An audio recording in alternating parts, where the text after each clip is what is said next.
हर हर जन्म वरगो वठी है, हर जन्म वरगो मिठा महरान में। यो नज़म मूं लिखियो, मूं जॾहिं साईं खे वञी ॿुधायो कि भई इंसान जिस्मानी तौर मरंदो आहे पर उहो वरी जनम वठंदो आहे।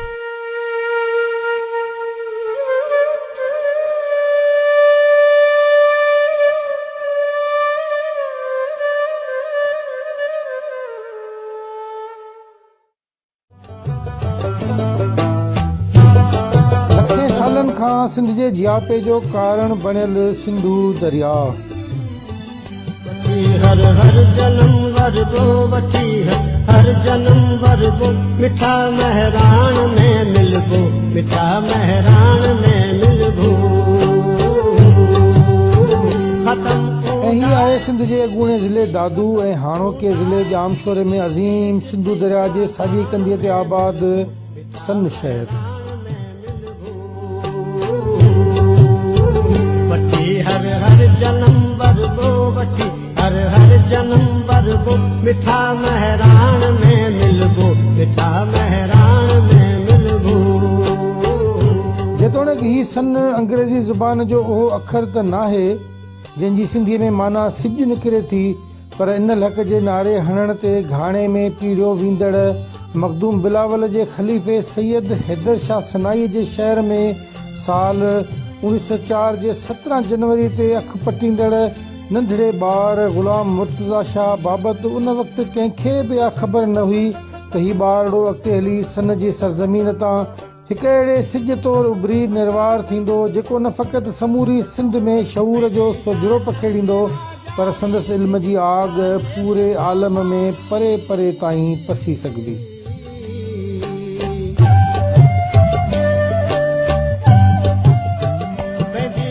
साईं हिकिड़े साल जो हो त साईं जे वालिद ते हमिलो थियो, हू नमाज़ पढ़ी निकितो ऐं शहीद थी वियो। माना वाहिद नरीना औलाद घर में साईं हो, हिकिड़े साल जो ॿार। पोइ हिन जी तरबियत पुफिन ऐं माउ कई, ठीकु। ऐं पोइ उनखे उस्ताद ते वठी पढ़ायूं ऐं इन नंढड़ी उमिरि में तव्हांखे हैरत लॻंदी त साईं चवंदो मां अकेलो आहियां, मूंखे ॿिया दोस्त वठी ॾियो। पोइ वरी जीअं मदरसो थींदो आहे ईअं ॿार वठी हुनखे ॾिनऊं, पर पोइ उन ई ज़माने में साईं चयो त न ॿिया ॿार बि पढ़ंदा। पोइ इहो नाइट स्कूल बि साईं इन ई उमिरि में खोलायो, त माना इहो अहसासु हुनजे में हो। साईं इब्राहिम जो जॾहिं 5 पास करे आयो त उहो बि हिते अची दाख़िल थियो, उनखे बि पढ़ाइण में साईं जो हथो। त साईं जी तबियत में इहा शइ। धर्मदास ऐं वसण मल जहिड़नि उन दौर जे प्राइमरी मास्तरनि वटि शुरूआती अलफ़ बे जा अखर पढ़ंदड़ सन जे हिन नंढड़े बालक जे अंदर में इल्म जी हासिलात लाइ का अलॻि सां ई उणतुण हुई।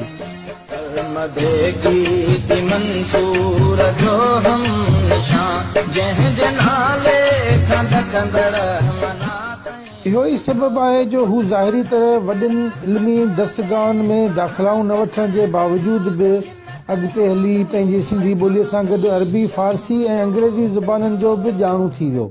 साईं इमदाद मोहम्मद शाह खे कंहिं चयो त साईं तव्हां सियासत पीउ कंदा रहे, चए त इहो इख़्तिलाफ़ जो हक़ बि असांखे पंहिंजे वालिद ॾिनो आहे। हुन कॾहिं बि असां ते नज़रियो मड़ियो न, जेकॾहिं मड़े आहे त हू पंहिंजे वञण वक़्तु वञण खां अॻे वसियत करे वञे त मुंहिंजो फलाणो पुटु पगदार आहे सियासत जो, पर साईं ईअं न कई आहे। साईं पंहिंजी सियासत खे अलॻि रखियो, तंहिं करे साईं जमहूरियत पसंदि हो पंहिंजे रवैयनि में। अमुन जो नोबल इनाम माणींदड़ अफ्रीकी अॻुवाण नेल्सन मंडेला जे जेल वारनि 27 सालनि खां बि डिघो अरसो क़ैद काटींदड़ हिन अज़ीम अॻुवाण साईं जीएम सैयद जी अमली सियासत जो सफ़र 21 सालनि जी ॼमार में तॾहिं खां शुरू थिए थो जॾहिं हू तेलके लोकल बोर्ड जे मांझंदि जो मेंबर चूंडिजे थो।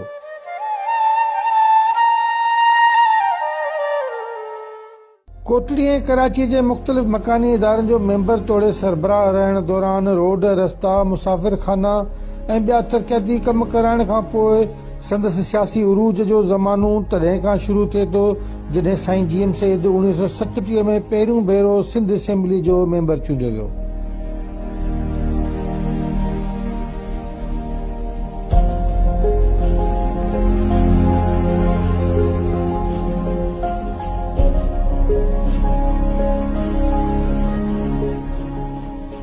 हिकु साल पोइ हिन जॾहिं मुस्लिम लीग में शमूलियत अख़्तियार कई तॾहिं हू न फ़क़ति सिंध ऐं हिंद में हिकु वॾे मुदब्बिर सियासतदान तौरु पंहिंजी शनाख़त कराए चुको हुयो, पर पूरनि 5 सालनि खां पोइ 3 मार्च 1943 ते हिन सिंध असेंबलीअ मां सभ खां पहिरीं पाकिस्तान जे क़याम जो बिल पास कराए तारीख़ साज़ सियासतदान तौरु पाण खे मञाए वरितो।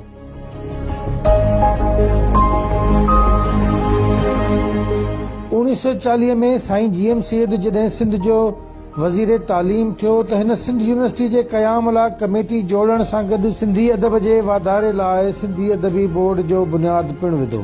अहिड़ी तरह जदीद सिंध जी अदावत लाइ साईं GM सैयद केतिरनि ई नवनि इदारनि जे पीढ़ जा पथर पिणु रखिया।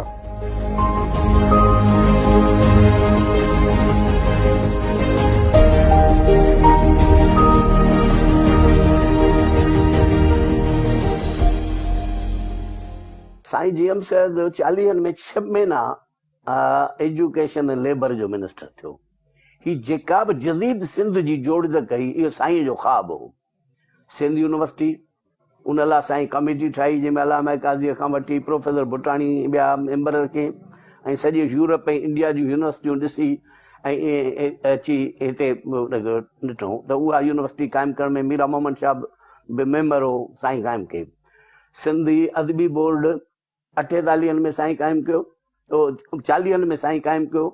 पोइ उनजी वरी जेका नई जोड़ जेके 51 में थी त उन में साईं वाइस चेयरमैन हो ऐं उन में जो साहब खे जॾहिं सेक्रेटरी आंदो वियो ऐं स्कीमूं ईंदियूं हुयूं साईं जहिड़ो करे वीटो कंदो हो, पंहिंजी राय खे अहिड़ो वज़नदार सां पेश कंदो हो जो सभिनी खे क़बूल करणी पवंदी। त अदबी बोर्ड आहे इवन भिक्षा सकाफ़ती मर्कज़ आहे। ही दाऊदपोड़ा लाइब्रेरी भिक्षा सकाफ़ती मर्कज़ इहे अॻु में एजुकेशन जो हिसो आहे, पर भिक्षा सकाफ़ती मर्कज़ क़ाइमु करण में अब्दुल सत्तार जेको पीरज़ादे सां गॾु साईं GM सैयद उन में गॾु हो। सरमद गीती मंसूर जो हम निशां हुन जे नाले खां ॾकंदड़ मनात ऐं उज़ा हुन सां लश्कर खज़ाने सां रकश लड़िया। हुन चयो मूं लाइ काफ़ी आहे मुंहिंजो ख़ुदा।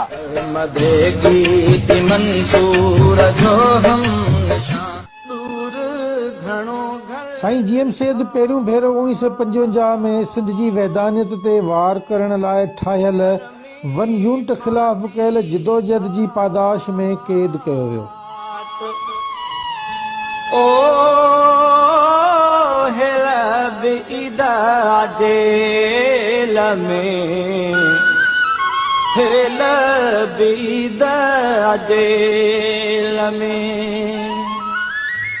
GM सैयद पंहिंजे कारकुननि सां मोहबत ईअं कंदो हो जीअं माउ पंहिंजे पुटनि सां कंदी आहे। ऐं सचमुच त बरसगीर जे अंदरि माना अहिड़ो सियासतदान जेको पंहिंजे बचनि वांगुरु उन्हनि खे सम्झे।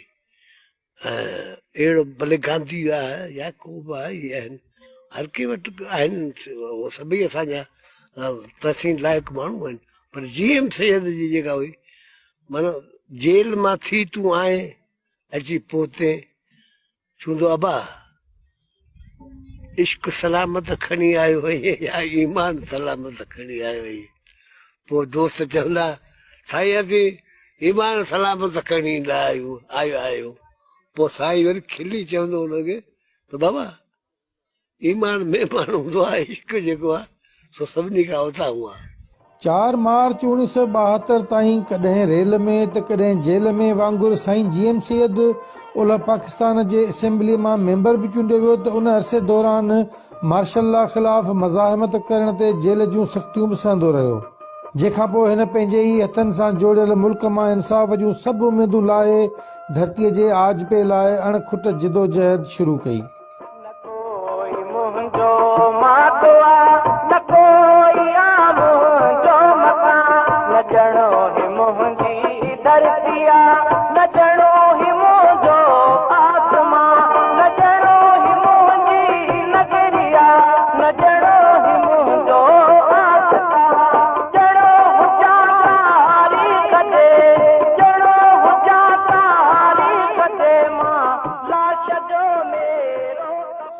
ऐं पोइ साईं GM सैयद जूं तहरीरूं ऐं तक़रीरूं ॿुधी सिंध जा नौजवान सन जे सरज़मीन ते पतंगनि वांगुरु छिकिजी अचण लॻा।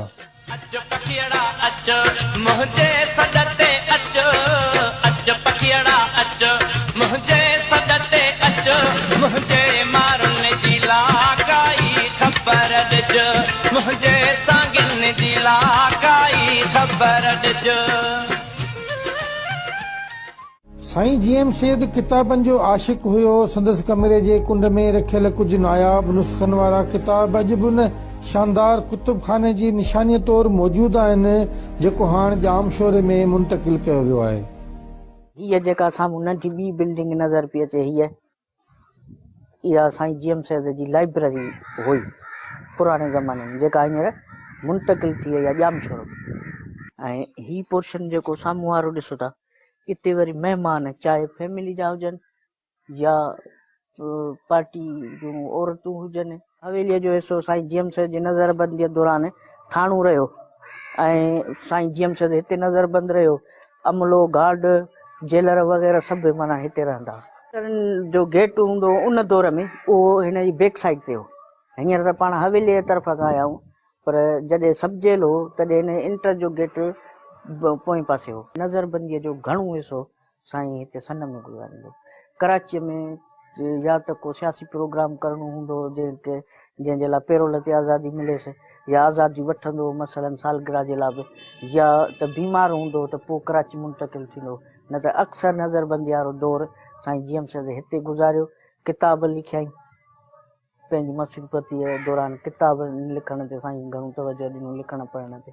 किताबनि जे मुताले ऐं वसी तजुर्बनि वारी ज़िंदगीअ जे संदसि मुशाहिदनि खेसि हिकु अहिड़ो लेखक बि बणाए छॾियो जंहिंजा मज़हब, तसव्वुफ़, सियासत, तारीख़, जाग्राफी तोड़े शख़्सियात जे मौज़ूअनि समेत संदसि 60 खां मथे लिखियल किताब अॼु बि इल्म जा उञारा नौजवान वॾी उकीर मां न फ़क़ति पढ़नि था, पर पढ़ी हीअं सां बि हंडाइनि था।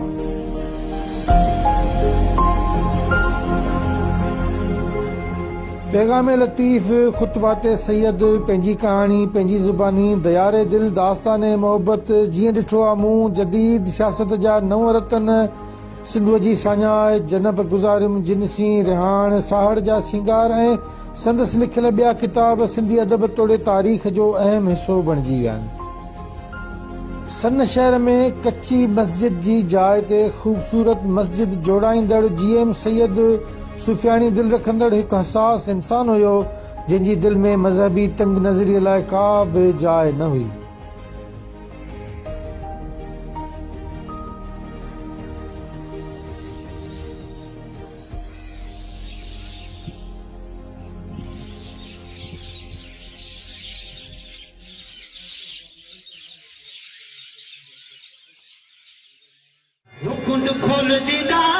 साईं जीएम सैयद न फ़क़ति मौसीक़ीअ जो वॾो ॼाणू हुयो, पर सुरनि ऐं साज़नि सां खेसि ॾियण त इश्क हुयो।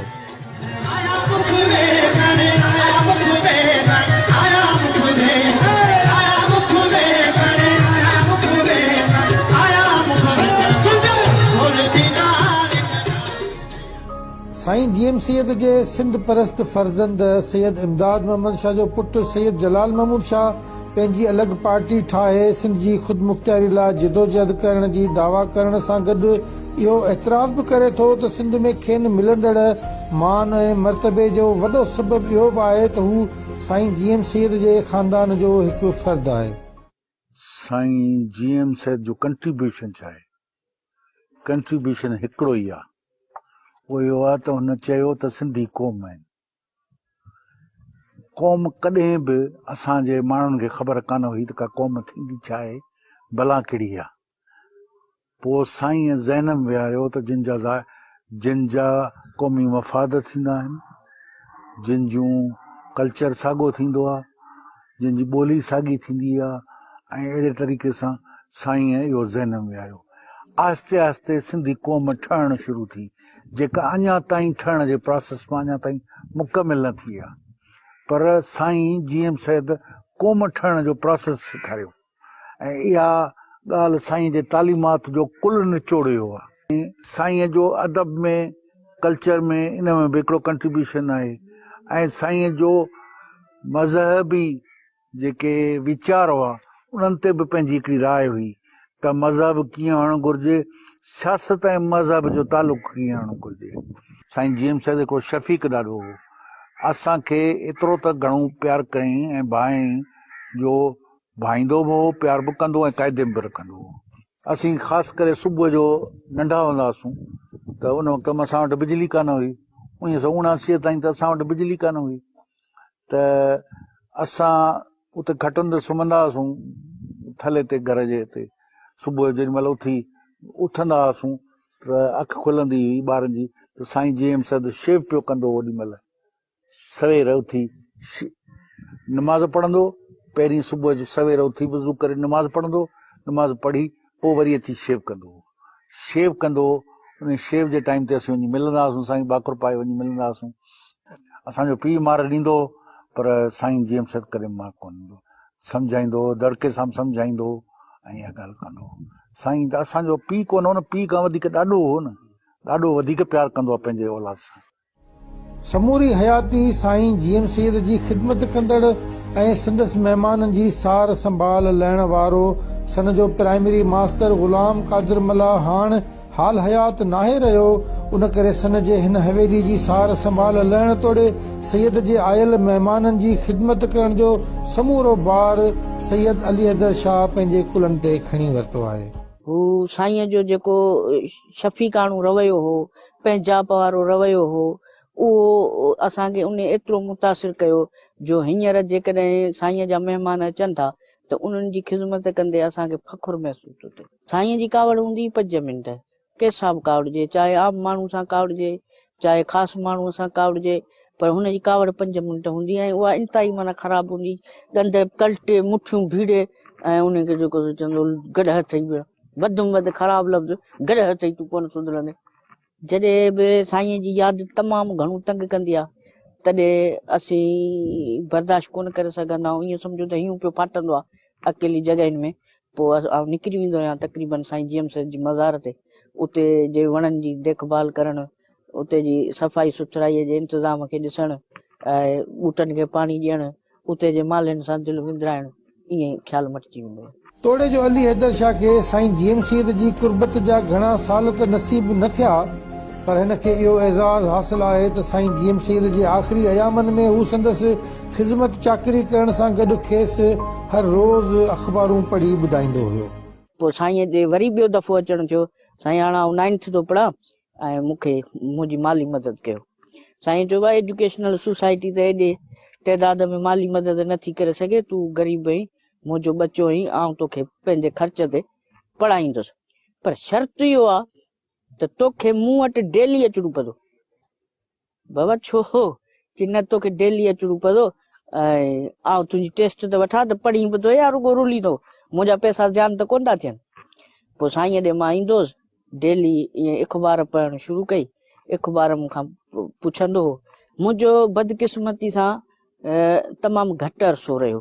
91 खां आउं वञणु शुरू कयो ऐं 95 में साईं इंतकाल कयो। 4 साल मुसलसल 4 साल मुसलसिल माना सियासी ख़बरूं त हुअं ई हुनजी हेडलाइन हूंदियूं हुयूं, पर ध्यानु तलब बि चवंदो हो त मूंखे पढ़ी ॿुधायो। हू ध्यानु तलब जो बि मज़ो वठंदो हो। अॼु के छोकिरी घरां निकिरी वई आहे, छा थियो आहे, उन खे बि इंजॉय कंदो। ध्यानु तलब बि माना मूंखां पढ़ाईंदो।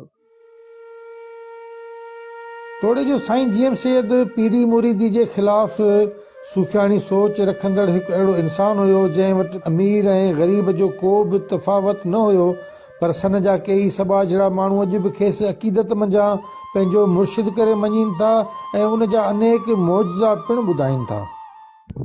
पुलिस जी कान हलंदी साईं करे, जतियूं जो यार, ग़रीब जो यार, न वॾा ई न साधू माण्हू बुज़ुर्ग, हिन ॿबरे हेठां अची वेठासीं, थोरी परसाद बि थियो, साईं हलियो पंधु पियो करे, हिकिड़ो ॿियो भरो मूंसां गॾु हुजे न जो साईं जो त करामत, साईं करामत त आई कान का मुंहिंजो हाणे तूं टोड़ पवली या विख पवली, जी आउं टोड़ पवलां, साईं जीअं वेठो ॾिसी विख पवली या टोड़ पवजे, जी साईं विख पवले, मुंहिंजी नागा करामत बि कॾहिं ईंदी, पाण डुकंदा हलूं, साईं विख पवजे, इहे करामतूं साईं वञे, साईं सुठो वक़्तु ॿुधाए रहियो। सन जो ही सबा जहिड़ो इंसान पंहिंजे ई ख़्वाहिश ते साईं जीएम सैद जे मुहाफ़िज़ तौरु साणस आख़िरी घड़ियुनि ताईं गॾु रहियो ऐं हाणे जॾहिं साईं जीएम सैद जे विछोड़ खे कई वरह विहामी विया आहिनि तॾहिं बि यार मोहम्मद शाह पंहिंजे मुर्शिद खे यादि करे अखियुनि मां ॻोड़ा ॻाड़े वेहे थो।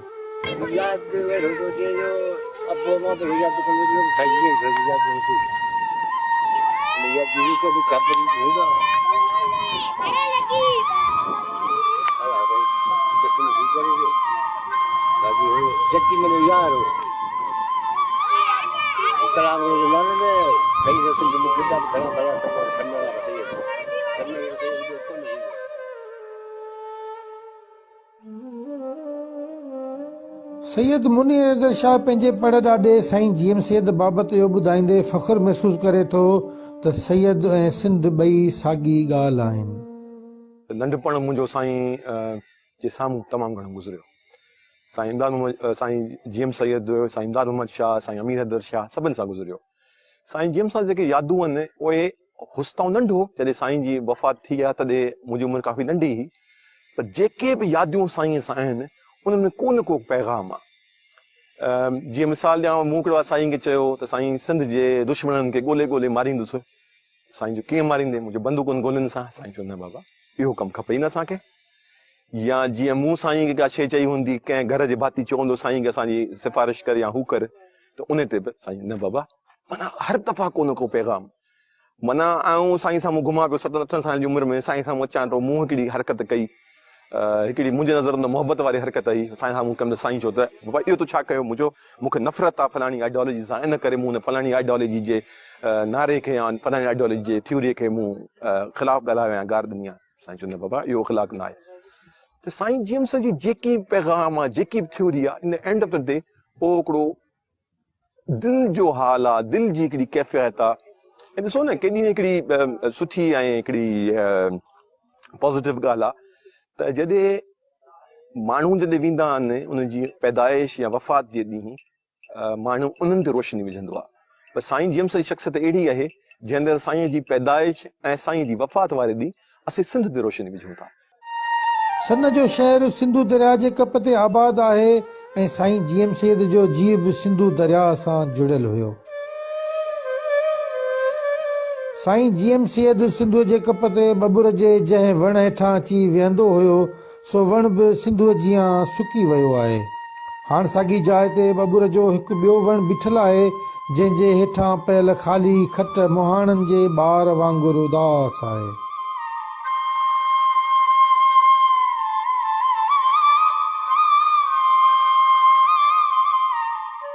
साईं जीएम सैद खे जंहिं हवेली में सालनि जा साल क़ैद कयो वियो हुयो, तंहिं हवेली जे हर हिकु हिसे मंझां सिंध जी सुगंध महसूसु करे सघिजे थी।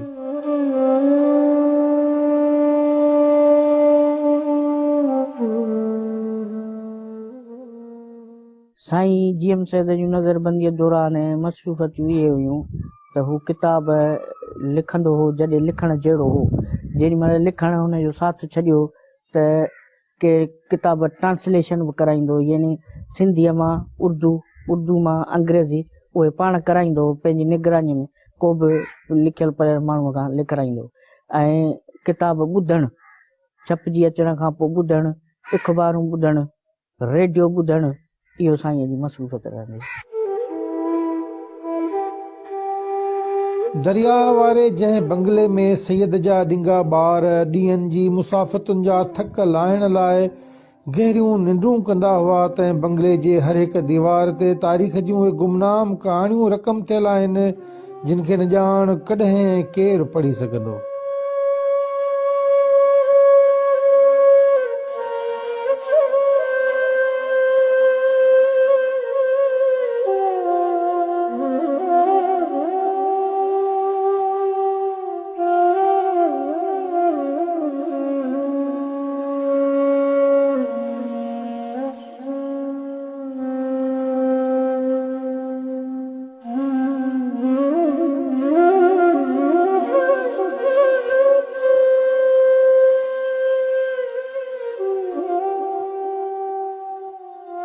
निमुनि जे कतारुनि वारे हिन क़ब्रिस्तान में बड़ जे घाटे वण जहिड़ो उहो अॾोल इंसान अबदी निंड सुतल आहे जेको 91 सालनि जी डिघी ॼमार में 25 अप्रैल 1995 ते सन जे मथां बॾे जबल में लहंदड़ सिज वांगुरु हितां हलियो वियो।